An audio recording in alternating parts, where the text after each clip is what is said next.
এখন প্রধানমন্ত্রী হোক বা আমাদের সমস্ত ডিফেন্স এক্সপার্টই হোক, সবাই ডিআরডিওকে প্রশংসা করছে।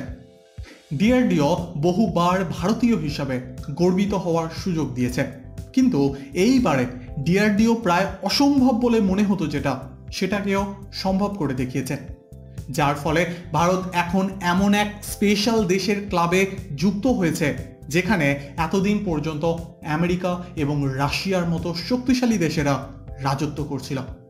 এখন ভারতও এদের সাথে কাঁধে কাঁধ মিলিয়ে চোখে চোখ রেখে দাঁড়িয়ে রয়েছে, যার কারণ আমাদের ডিআরডিওর বিজ্ঞানীরা।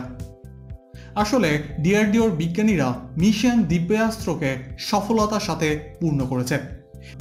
এই মিশন দিব্যাস্ত্রের দ্বারা বহু বছর ধরে এমন এক টেকনোলজিকে ভারত বানানোর চেষ্টা করছিল যার দ্বারা শত্রু দেশকে খুব সহজেই ধ্বংস করা যেতে পারে।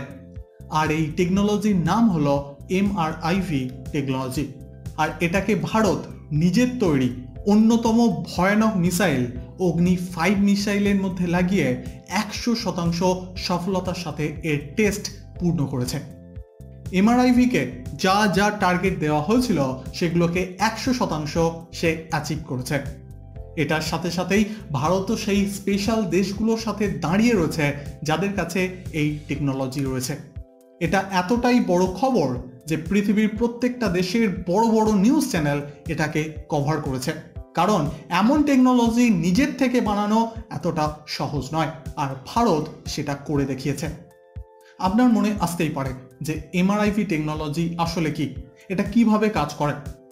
বর্তমানে যে নর্মাল মিসাইল হয় সেই মিসাইলের মধ্যে একটাই ওয়ারহেড লাগানো যায়, অর্থাৎ একটাই পরমাণু বোমা সেটাতে লাগানো যাবে এবং শত্রু দেশে গিয়ে সেটা ফেটে যাবে। কিন্তু এই এমআরআইভি এর থেকে অনেক বেশি অ্যাডভান্স। এই টেকনোলজির দ্বারা একটা মিসাইলের ভেতরে অনেকগুলো ওয়ারহেড লাগানো যেতে পারে, অর্থাৎ একটা মিসাইলের মধ্যে একের বেশি পরমাণু বোমা লাগানো যাবে।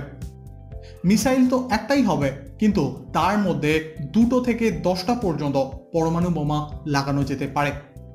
তার থেকেও বড় বিষয়, একটা মিসাইলের দ্বারা আপনি আলাদা আলাদা টার্গেটকে একসাথে অ্যাটাক করতে পারেন। মনে করুন চীনের 10টা শহর রয়েছে, আর সেই চীনের 10টা শহরে ভারত পরমাণু বোমা ফেলতে চায়। তার জন্য 10টা মিসাইলের প্রয়োজন নেই, একটা মিসাইলের মধ্যে 10টা ওয়ারহেড লাগানো হবে, আর সেই 10টা ওয়ারহেড 10টা আলাদা আলাদা শহরে গিয়ে পড়বে। ফলে শত্রু দেশের ডিফেন্স সিস্টেম বুঝতেই পারবে না যে কোনটাকে ছেড়ে কোনটাকে আটকাবে।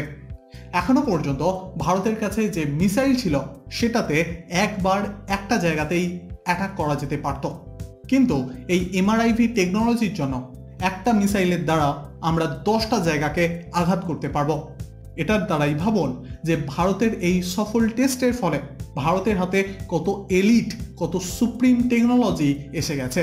আর ভারতের হাতে এটা এসে যাওয়ার ফলে পুরো পৃথিবী অবাক, কারণ এই ধরনের শক্তি কেবলমাত্র কিছু সীমিত দেশের কাছেই ছিল, আর ভারত এখন তাদের মধ্যে এক হয়ে গেছে। ভারতের ডিআরডিওর বিজ্ঞানীদের কঠিন পরিশ্রমের জন্যই আমাদের এই মিশন 100% সফল হয়েছে। আপনি কতটা খুশি ভারতের এই সফলতা শুনে? নিচে অবশ্যই কমেন্ট করে জানাবেন।